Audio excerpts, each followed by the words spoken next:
হইছে বাবা, আর পাট নিয়েন না, রুগী মেলাক্ষণ ধরে এসে বসে রয়েছে, তাড়াতাড়ি নামেন। এই বাবা, দিয়ে শুনে নেবেন না। চিঙ্কু বাবা হাজির। বলো বাছা, তোমার কি সমস্যা?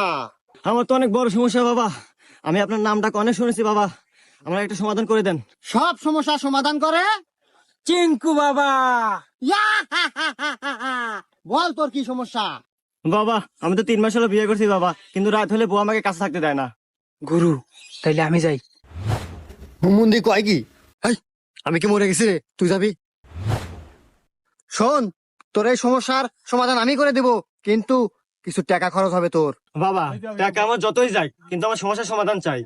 শোন তাইলে, আজকে বাড়িতে যাবি, 3টা পাটি ছাগল কিনবি, আর ওই ছাগলের সাথে 7 রাত কাটাবি, আর রাত্রিবেলা যখন ওই ছাগল ম্যাঁ ম্যাঁ